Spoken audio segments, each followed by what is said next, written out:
नमस्कार, मैं हूं आपके साथ नावेद माजिद और आप देख रहे हैं सी न्यूज़ भारत। वक्त हो चुका है न्यूज़ बुलेटिन का, जिसमें हम जानेंगे कि कहां आयोजित हुआ जन अधिकार पार्टी का कार्यक्रम, कहां बसपा प्रत्याशी ने किया डोर टू डोर जनसंपर्क, साथ ही जानेंगे कि कहां बसपा के विधायक ने किया जनसंपर्क। इन सभी खबरों पर चर्चा करेंगे विस्तार से। आजमगढ़ की देवगांव पठानपुरवा में बहुजन समाज पार्टी के विधायक पहुंचे पप्पू आजाद जनसंपर्क करते हुए पठानपुरवा में जीशान के बर्थडे पर उनको बधाई दी और इस अवसर पर सर्वेश चौरसिया, जीशान विद्युत चौरसिया, विनोद नेता आदि लोग मौजूद रहे। उनका नारा है, उन्होंने 4-4, 5-5 साल के कार्यकालों में उन्होंने देखा है क्या क्या जनता ये। अब बहुजन समाज पार्टी का वोटर कभी सड़कों पर नहीं होता, वो साइलेंट वोटिंग करता है, क्योंकि सभी जनता, मैं देख रहा हूँ, मैं घूम रहा हूँ उत्तर प्रदेश के साथ साथ लालगंज विधानसभा गली गली चौराहे पर एक ही सुर है कि 10 मार्च जब मतगणना होगी, 10 मार्च से 15 मार्च के बीच में उत्तर प्रदेश में ये सरकार जा रही है। ये जनता ने प्रण कर लिया और जो भी बीजेपी के हराए, सभी लोग मिलकर के उसको हराने का काम। और लालगंज विधानसभा का इतिहास रहा है कि बीजेपी को कोई हराता तो बहुजन समाज पार्टी का चुनाव चिन्ह हाथी हराता। आज का चर्चा राउंड आप लोग देख लीजिए। इसलिए मैं जनता से निवेदन करूंगा, छोटी मोटी मनभेद भुला करके बड़े संकल्प के लिए इस जालिम सरकार को आने वाले 7 मार्च को लालगंज विधानसभा में हाथी वाला बटन दबाकर आप लोग सरकार से मुक्ति पाए। और मैं आशा और विश्वास रख रहा हूँ आप लोगों से करेंगी जनता, तो जिस तरह से प्यार मोहब्बत, जिस तरह से जनता का प्यार मोहब्बत मिल रहा है। 5 साल के कार्यकाल में मैंने किसी पर फर्जी SC/ST नहीं लगाया, किसी कोतवाली में किसी को फर्जी मुकदमा नहीं लगाया। अगर मेरे लाख कुछ हो सका, किसी के अगर दुख दर्द में शरीक होने का मुझे सूचना मिली, शरीक होने का काम किया। विकास के मुद्दे पर अगर जनता ने हमको जब अवगाह किया कि ये काम करें, मैंने काम करने के लिए, चाहे शिक्षा के क्षेत्र में हो, चाहे स्वास्थ्य की शिक्षा में। मैं आपको विश्वास देना चाह रहा हूँ, उत्तर प्रदेश के विधानसभा में सबसे ज्यादा मरीजों को कोई बीमार हो गया तो उसको 7 करोड़ रुपया, मैं 700 परिवारों को मैंने 7 करोड़ रुपया दिया। ये नेट पर सर्च करें, कोई भी आदमी आया, किसी भी जाति धर्म का आदमी आया,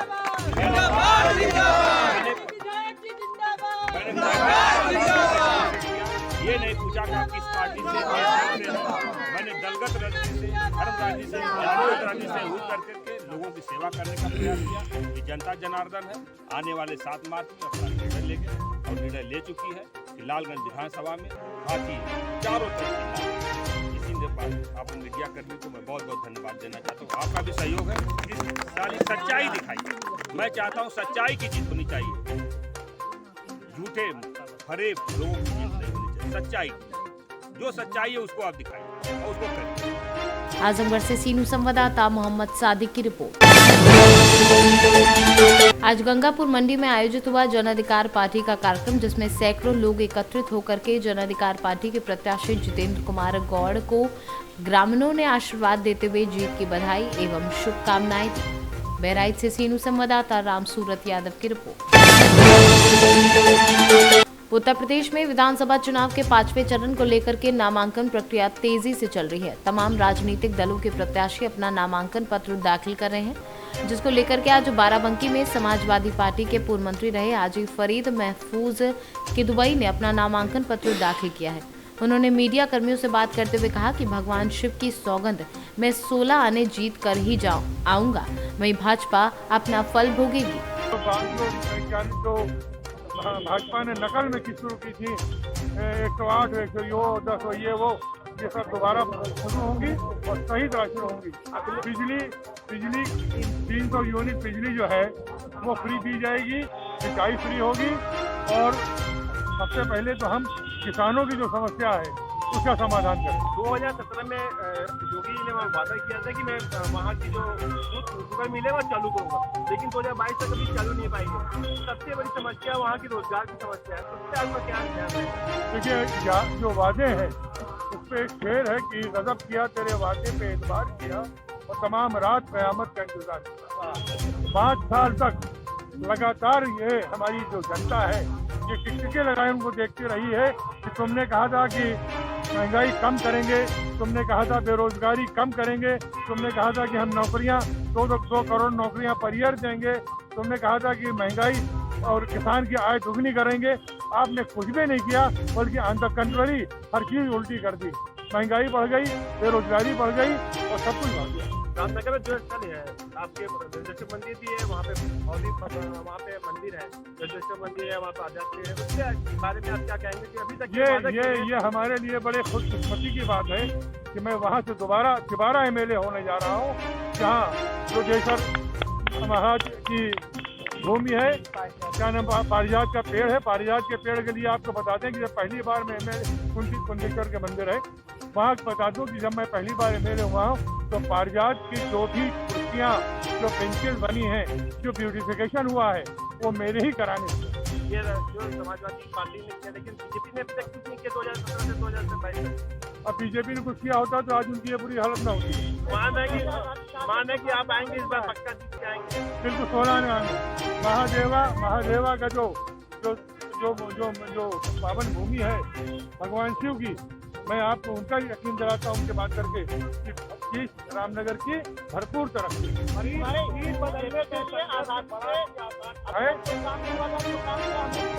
किसने कहा?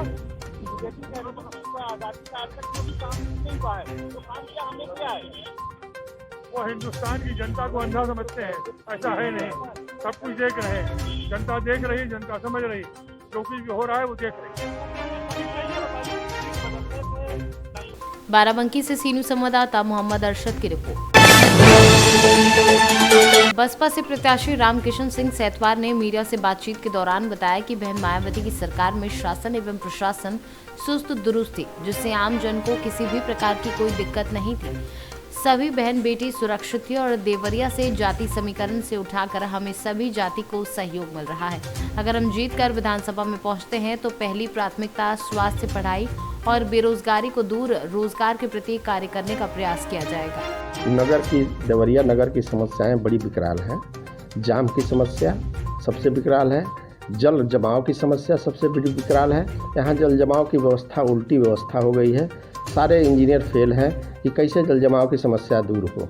मैं जानता हूँ चूँकि नदियाँ पश्चिम से पूरब की ओर बहती हैं, लेकिन यहाँ ड्रेनेज सिस्टम उल्टा कर दिया गया है, इसलिए यहाँ जल जमाव हर मोहल्लों में, हर गलियों में, यहाँ तक कलेक्ट्रेट में, जिलाधिकारी के कार्यालयों में पानी घुसा रहता है। नागरिक परेशान हैं और इन समस्याओं पर मैं सबसे पहले काम करूँगा।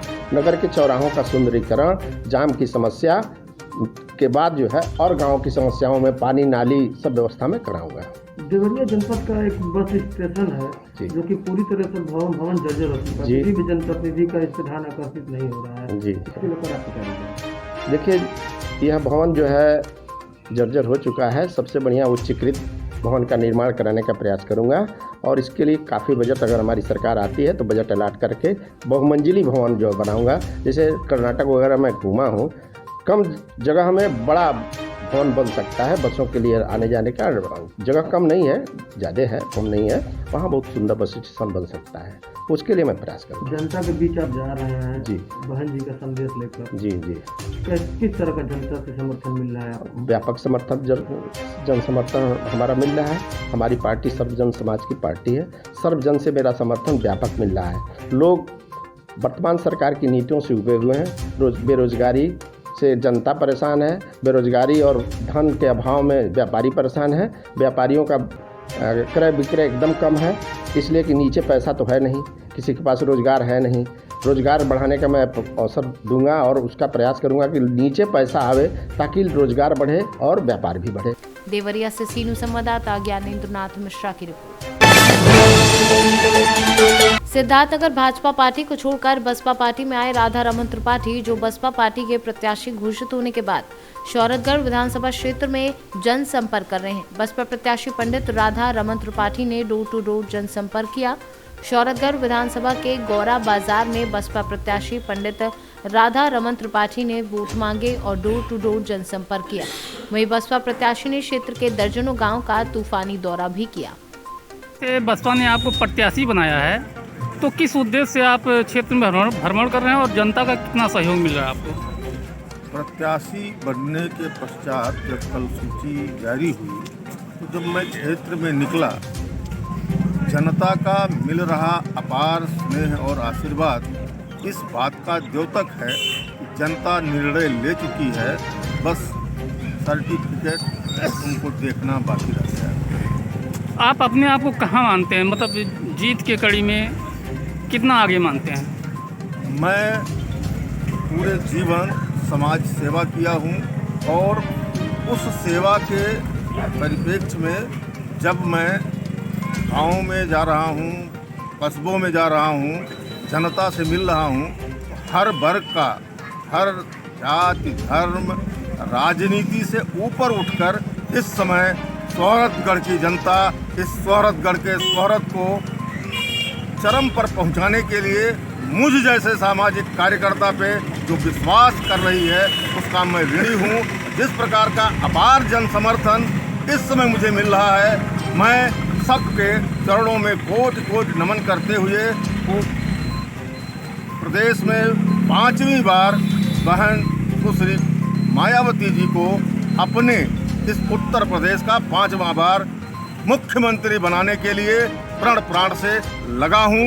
जहां क्षेत्र में भी चलूंगा, जहां संगठन आवश्यक समझेगा, वहां भी जा करके बहुमत दिलाने के लिए, सर्वस्व लगाने के लिए अपना एकदम प्रण कर चुका हूं। अगर आप चुनाव जीतते हैं तो आपकी प्राथमिकताएं क्या होंगी? जब मैं चुनाव जीतूंगा तो पहली बात, जिस प्रकार से जनता के साथ मैं जुड़ा हूं और जिस प्रकार जनता मुझे अपना समर्थन और आशीर्वाद दे रही है, मैं कोशिश करूंगा कि हर गांव का, वो चाहे नौजवान हो, बालक हो, वृद्ध हो, सब ये महसूस करें कि जनप्रतिनिधि मेरे अपने घर का है। इतना तक प्रण करके मैं इस चुनाव में उतरा हूं। हर व्यक्ति को यह महसूस करा दूंगा कि उसका अपना कोई विधायक बना है और उसके विधायक बनने के पश्चात उसकी सारी समस्याओं का निराकरण उसके ही घर पे हो जाएगा। सिद्धार्थनगर से सीनू संवाददाता अनीस की रिपोर्ट। बदायूं जिले के कोतवाली उजानी क्षेत्र के कचला गंगा घाट पर सघन चेकिंग अभियान मजिस्ट्रेट एसआई रणवीर सिंह व पुलिस फोर्स के द्वारा चलाया गया। बदायूं से सीनू संवाददाता अंकित तोमर की रिपोर्ट। आज कामा थाना क्षेत्र में एक रोड एक्सीडेंट घटना ने लोगों के दिल की धड़कन को बढ़ा दिया है। आज एक बहुत बड़ी विचलित घटना हुई है।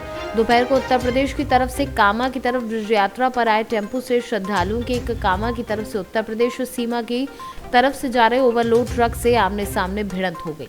एक्सीडेंट इतना जबरदस्त था कि टेम्पो में सवार श्रद्धालु आधा दर्जन गंभीर रूप से घायल हो गए। मौके पर चीख पुकार मच गई। लोगों की मदद से कामा पुलिस को व एम्बुलेंस को सूचना दी गई। घटना के बाद ट्रक चालक व परिचालक मौके से फरार हो गए। ग्रामीणों की सूचना के बाद गिलावटी चौकी एसआई श्रीचंद जाब्ते के साथ मौके पर पहुंचे। वहीं घायलों को पुलिस व ग्रामीणों के सहयोग से कामा सीएससी अस्पताल पहुंचाया गया। ये घटना कामा कोसी मार्ग पर स्थित गांव उदाका की बताई जा रही है। भरतपुर से सीनू संवाददाता अमित यादव की रिपोर्ट। देवरिया जनपद के रुद्रपुर विधानसभा क्षेत्र से बहुजन समाज पार्टी के घोषित उम्मीदवार मनीष पांडे ने रुद्रपुर विधानसभा क्षेत्र में स्थित दुगेश्वर नाथ बाबा का आशीर्वाद लिया और उन्होंने पत्रकारों से बात करते हुए कहा कि मैं बहुजन समाज पार्टी से राष्ट्रीय अध्यक्ष बहन कुमारी मायावती का धन्यवाद देता हूं कि उन्होंने मुझे रुद्रपुर विधानसभा से उम्मीदवार घोषित किया है। श्री पांडे ने कहा कि मैं रुद्रपुर विधानसभा से बड़े अंतर से सपा भाजपा कांग्रेस के प्रत्याशी को हराऊंगा। किस पार्टी से आपने चुनाव लड़ने जा रहे हैं? बहुत बहुत धन्यवाद सर, आप सभी लोगों को बहुत बहुत धन्यवाद देते हैं। हमें बहुजन समाज पार्टी की राष्ट्रीय अध्यक्ष बहन कुमारी मायावती जी ने आशीर्वाद दिया है और बहुजन समाज पार्टी से हम विधानसभा रुद्रपुर से विधानसभा का चुनाव लड़ने जा रहे हैं। क्या मुद्दे होंगे, किन मुद्दों पर चुनाव लड़ेंगे रुद्रपुर विधानसभा? मुद्दे होंगे, यहाँ बाढ़ की समस्या जो है वो मुद्दा है, महंगाई की मुद्दा तो खैर तो राष्ट्रीय मुद्दा है महंगाई का। क्षेत्रीय जो मुद्दे होंगे जैसे सड़क का मुद्दा, प्राथमिक विद्यालयों में शिक्षा की गुणवत्ता में सुधार लाना, बाढ़ से क्षेत्र को निजात दिलाना और सर्व समाज का सम्मान करना। रुद्रपुर में एक बस स्टैंड है जिसमें बारिश की वजह से काफ़ी जल जमा हो जाता है और काफ़ी जर्जर भी हो चुका है, इस पर क्या सोचा है?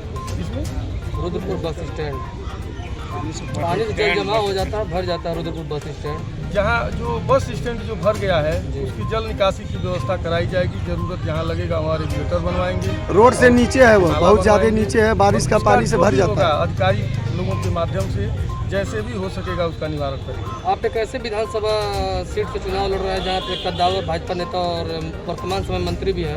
कोई कद्दावर नहीं होता है, जनता ही सबको कद्दावर बनाती है, कोई कद्दावर नहीं होता है। सबको जनता कद्दावर है और यहाँ कोई कद्दावर नहीं। यहाँ बहन जी का हमें आशीर्वाद प्राप्त है, हमें किसी से डर नहीं। हम बहुजन समाज पार्टी के प्रत्याशी हैं। क्या नाम पड़ेगा जी? नाम शुभ नाम आपका? मेरा नाम मनीष पांडे है। किस तरह से आपको क्षेत्र में समर्थन मिल रहा है? क्या जनता किस तरह का मिल रहा है? जनता का हमें बहुत समर्थन मिल रहा है। जब से बहन जी ने हमें अपना आशीर्वाद दिया है, कहीं न कहीं social media, electronic media, telephone के माध्यम से और मेरे आवास पर भी जाकर के सब लोग हमें बधाई दे रहे हैं। लगातार बधाई का सिलसिला यह कल से चालू है। हमें अपार समर्थन मिल रहा है। धन्यवाद। देवरिया से सीनू संवाददाता मोइन खान की रिपोर्ट।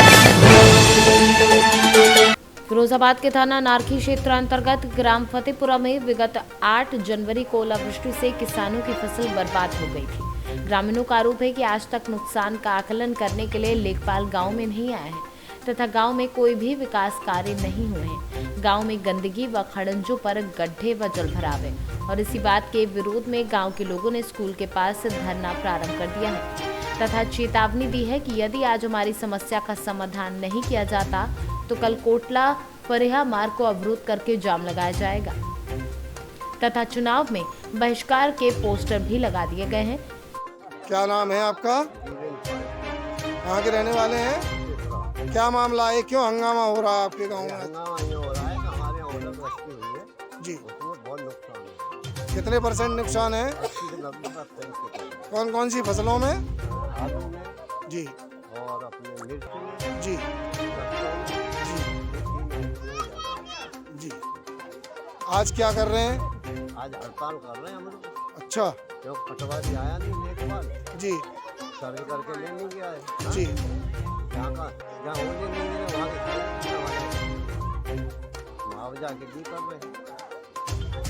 क्या नाम है आपका? मेरा नाम रमेश चंद। क्या मामला है फतेहपुरा गांव में, क्या हो रहा है? हमारे गांव में ओला पड़ा था, ओले की कोई सुनवाई नहीं हुई। लेखपाल ने कोई जानकारी नहीं दी, कोई इसके मामले में कोई सुनवाई नहीं हुई है जी। बहुत बड़ा नुकसान हुआ है जी और हमारी मिर्च, आलू सब नष्ट हो गया है जी हम इसके ऊपर धरना पर बैठे, भूख हड़ताल पर बैठे जी। और गांव में किसी प्रत्याशी को बहिष्कार करेंगे, नहीं घुसने देंगे, चुनाव का बहिष्कार करेंगे। जब तक हमारी सुनवाई नहीं होगी, जब तक हम यहाँ से हटेंगे नहीं। फिरोजाबाद से सीनू संवाददाता मोहम्मद जाहिर के साथ फरमान बबलू की रिपोर्ट। आम आदमी पार्टी की सदस्यता अभियान के तहत आप नेता संजय राम के नेतृत्व में दर्जनों युवा साथियों ने थामा आम आदमी पार्टी का दामन। आम आदमी पार्टी की राजनीति से प्रेरित होकर युवा साथियों ने पार्टी का दामन थामा।